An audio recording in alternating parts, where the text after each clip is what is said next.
ব্যক্তি থেকে পরিবার, সমাজ থেকে রাষ্ট্র, দেশ থেকে বিশ্ব সবকিছুর চালিকাই রাজনীতি। তাই রাজনীতির 10 দিক নিয়ে রাজকাহন নিবেদন করছে জি25 ইস্পাত। সাথে আছি আমি তাসনুভা তন্নি। বাংলাদেশের অন্তর্বর্তী সরকারের সমালোচনা করে ক্ষমতাচ্যুত শেখ হাসিনা ভারতে বসে একের পর এক বিবৃতি দিচ্ছে। নেতাকর্মীদের সাথে ভার্চুয়ালি যুক্ত হয়ে হরতাল, অবরোধ কর্মসূচির মতো দিচ্ছে নানা নির্দেশনা। এর সবকিছুকে ইঙ্গিত করে প্রধান উপদেষ্টা অধ্যাপক ডক্টর মোহাম্মদ ইউনূস এক গণমাধ্যমকে সাক্ষাৎকার দিয়ে বলেছেন, একটি পলাতক দল দেশকে অস্থিতিশীল করতে সর্বাত্মক চেষ্টা করছে। তিনি সরাসরি আওয়ামী লীগের নাম না নিলেও দলটিকে এখনো তিনি নতুন বাংলাদেশের জন্য হুমকি মনে করছেন। সরকারের পাশাপাশি বিএনপিও বলছে, বাইরে থেকে ফ্যাসিস্ট শেখ হাসিনা এবং দেশের ভেতর থেকে একটি পক্ষ গণতন্ত্রকে বাধাগ্রস্ত করার চেষ্টা করছে। বর্তমান বাংলাদেশে আওয়ামী লীগ কতটা হুমকির, সরকার ও রাজনৈতিক দল সহ সবার দৃষ্টিতে বাইরের শত্রু শেখ হাসিনা হলে ভিতরের শত্রু কারা? এই শত্রুদের প্রতিহত করতে করণীয় কি? এ বিষয়টা কার প্রস্তুতি কতটা? এসব নিয়ে আলোচনায় আজ রাজকাহন স্টুডিওতে আছেন বিএনপি চেয়ারপারসনের উপদেষ্টা সৈয়দ মোয়াজ্জেম রাজকাহনের। রুহিন হোসেন প্রিন্স আপনাকে সহায়তা করছে। দেশের ভেতরের মূল শত্রু তাহলে কারা?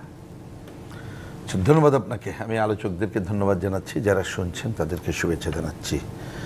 হ্যাঁ, ঠিক আমি আমাদের প্রধান উপদেষ্টা ডক্টর মোহাম্মদ ইউনূসের সাক্ষাৎকারটা দেখার চেষ্টা করেছি। উনি আসলে বিবিসির সাথে যতটুকু এটা পড়ে বুঝলাম, যে এর আগেও উনি ক্ষমতায় নেওয়ার আগেও একবার সাক্ষাৎকার দিয়েছিলেন। ওইটার একটা ধারাবাহিকতা ধরে বিবিসির সাংবাদিক ওনাকে অনেকগুলো প্রশ্ন করেছেন এবং উনি অনেক উত্তর দিয়েছেন। এবং আমার বিবেচনায় এইখানে কিন্তু অনেক কথা আছে, অনেকগুলো প্রশ্ন, অনেক কথা আছে। তার মধ্যে একটা আমার বিবেচনায় যদি বলেন ছোট্ট প্রশ্নের উত্তর, যেটা দিয়ে আপনি আলোচনা শুরু করলেন, কিন্তু এটা একটা ছোট্ট প্রশ্নের উত্তর হলেও আমাদের দেশবাসী এবং জনজীবনের জন্য গুরুত্বপূর্ণ।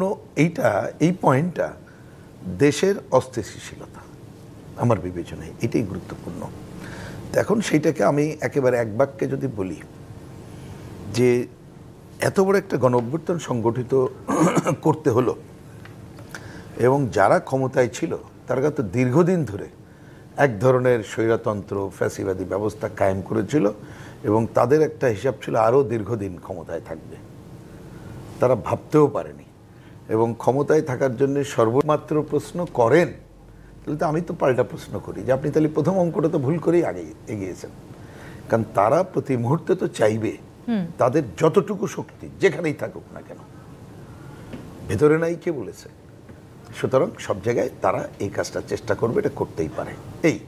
এই জায়গার খাতে এর সাথে আমি একটা যোগ করি। অনেক সময় আমার বিবেচনায় এগুলো ভুলটা কোথায় হয়, অনেক ক্ষেত্রে, মানে অনেকের ক্ষেত্রে বলছি, আমি সবার ক্ষেত্রে বলছি না, হয়তো মনে একটা দল, কিছু ব্যক্তি তারা কোথায় আছে, নানাভাবে এইটা ঘটাটাই আমার কাছে স্বাভাবিক ঘটনা। তো দেখার বিষয় হচ্ছে সরকার এক্ষেত্রে খালি কি শব্দচয়ন করেই বসে থাকবে নাকি দায়িত্ব পালন করছে। আমার বিবেচনায় এই যে অনেক ধরনের অস্থিতিশীলতা এখনও আছে, সরকার এখানে এখনও পর্যন্ত আমার বিবেচনায় দায়িত্বশীল আচরণ করতে ব্যর্থ হয়েছে। কারণ ওই কথাটা তার মনে রাখা দরকার ছিল যে এইটা হচ্ছে একটা ব্যবস্থার। তেলের বাজারকে ধরে, আমি ভোজ্য তেলের কথা মেন করছি, গত কয়েক মাস ধরে যে অরাজকতা করছে, এই অরাজকতার জন্য বাইরে থেকে একজন কথা বলছে আর অরাজকতা হচ্ছে, আপনি এটা বলে কি পার পাবেন? আপনি কি ভূমিকা নিয়েছেন? আমি আজকে এ কথাটা না বলে পারছি না। আজকে সকালে আমি যখন মানে বাসা থেকে বেরিয়ে হেঁটে আমার পার্টি অফিসের দিকে যাই, আজকেই মানে এক একদিন এক একটা ঘটনা ঘটে যেটা একটা চোখের সামনে পড়ে। এইটা আমার অনেক দিন পরে ঘটলো, কি কারণে জানি না। একাধিক লোক রাস্তায় দাঁড় করায় বলল যে ভাই, গতকাল কিন্তু প্রথম ইফতারটা করার সময় এই বাজারে কোনো তেল পাইনি, আপনি কি খবর রাখেন? এত খারাপ অবস্থা, আপনারা তো কেউ বেশি কিছু বলছেন না। তো দীর্ঘদিন ধরে তো এটা চলছে। তাহলে এই যে অস্থিতিশীলতা, এটাও তো অস্থিতিশীলতা। কারণ একটা স্বৈরাচারের ফ্যাসিস্টিক চরিত্রের অস্থিতিশীলতা খালি ভোট তো না। উনি তো বলেছেন ভোট, দুর্নীতি, অন্যান্য, এই সাক্ষাৎকারে কিন্তু অনেক কথা আছে। তাহলে এই অস্থিতিশীলতা পুরো একটা, এবং মানুষ কিন্তু ওই দুঃশাসনের চেহারাই নতুন ভাবেই দেখতে থাকে। চেষ্টা বলেছেন যে খুব অবভিয়াস তারা আসলে দেশের বাইরে বসে নানানভাবে বাংলাদেশের মানুষকে উত্তেজিত করার চেষ্টা করছেন, বক্তৃতা দিচ্ছেন, নানান রকম ঘোষণা করছেন, সেটি সবাই শুনছেন এবং অনেক মানুষই হয়তো উত্তেজিতও হচ্ছেন। কিন্তু আমি একটু বলতে চাই যে এই পরিস্থিতিতে আসলে আওয়ামী লীগ দেশ ছেড়ে পালিয়েছে, যারা উত্তেজিত হচ্ছেন না তাদের শক্তি চাইতেও কি যারা আওয়ামী লীগের পক্ষের মানুষ তাদের শক্তি বেশি?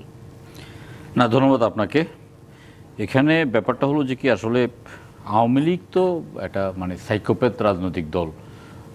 তারা নিজেরাই মনে করত, তারা এতটা প্রতিহিংসা পরায়ণ ছিল এবং বিরোধী দলের প্রতি তাদের নিপীড়নটা এতটা বেশি ছিল যে তারা সবসময় তারা একটা আতঙ্কে থাকতো যে কোনো সময় যদি সরকারের পতন ঘটে তাহলে এক রাতে 2-4-5,000, 10,000, 50,000 লোক মারা যাবে, এটা তাদের বক্তব্য ছিল। 5 লাখের কথাও বলেছে, বঙ্গোপসাগরে ঝাঁপিয়ে পড়তে হবে, কিন্তু আসলে সেরকম কোনো ঘটনা ঘটে নাই। সেদিন বিকালবেলায় আমাদের নেতা তারেক রহমান বলেছেন যে পরাজিতরা যদি বিজেপিদের কাছে নিরাপদ বোধ না করে তাহলে তো আপনার সেখানে পরাজয় জয়ের আনন্দটা ম্লান হয়ে যাবে।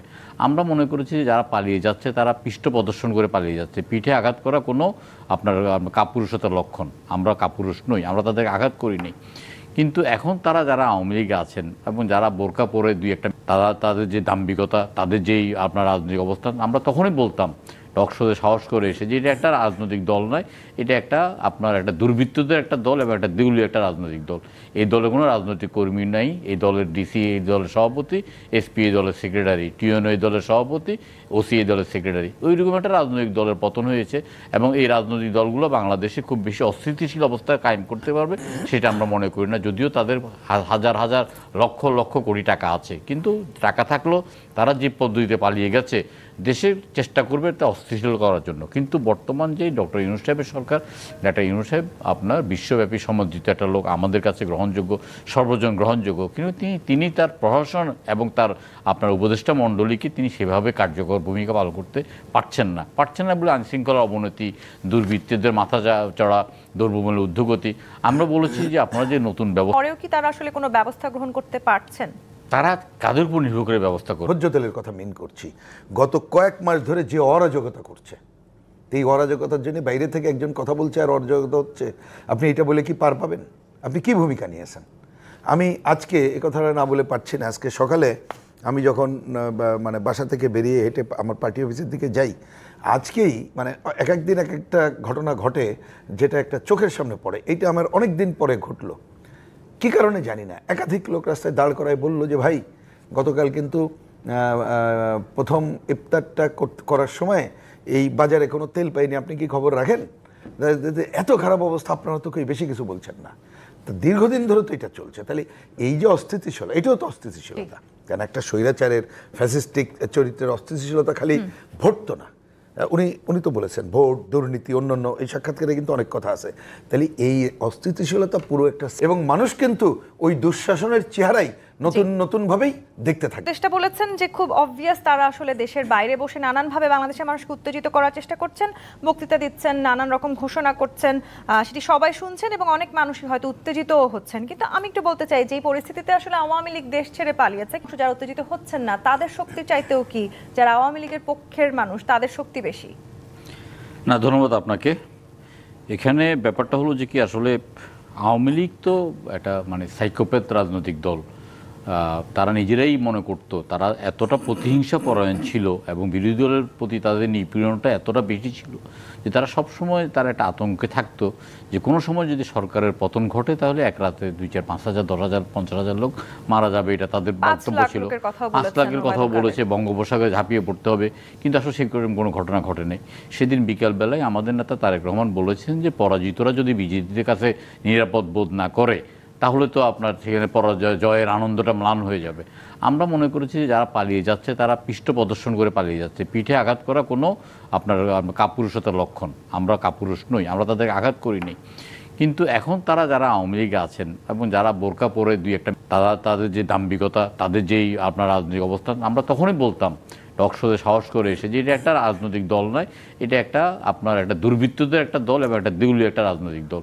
এই দলে কোনো রাজনৈতিক কর্মী নাই। এই দলের ডিসি এই দলের সভাপতি, এসপি এই দলের সেক্রেটারি, টিএনও এই দলের সভাপতি, ওসি এই দলের সেক্রেটারি। ওইরকম একটা রাজনৈতিক দলের পতন হয়েছে এবং এই রাজনৈতিক দলগুলো বাংলাদেশে খুব বেশি অস্থিতিশীল অবস্থায় কায়েম করতে পারবে সেটা আমরা মনে করি না। যদিও তাদের হাজার হাজার লক্ষ লক্ষ কোটি টাকা আছে, কিন্তু টাকা থাকলেও তারা যে পদ্ধতিতে পালিয়ে গেছে দেশের চেষ্টা করবে তা অস্থিতিশীল করার জন্য। কিন্তু বর্তমান যে ডক্টর ইউনূস সাহেবের সরকার, ডক্টর ইউনূস সাহেব আপনার বিশ্বব্যাপী সমর্থিত একটা লোক, আমাদের কাছে গ্রহণযোগ্য, সর্বজন গ্রহণযোগ্য, কিন্তু তিনি তার প্রশাসন এবং তার আপনার উপদেষ্টা মণ্ডলীকে তিনি সেভাবে কার্যকর ভূমিকা পালন করতে পারছেন না বলে আইনশৃঙ্খলার অবনতি, দুর্বৃত্তদের মাথা চড়া, দ্রব্যমূল্যের ঊর্ধ্বগতি।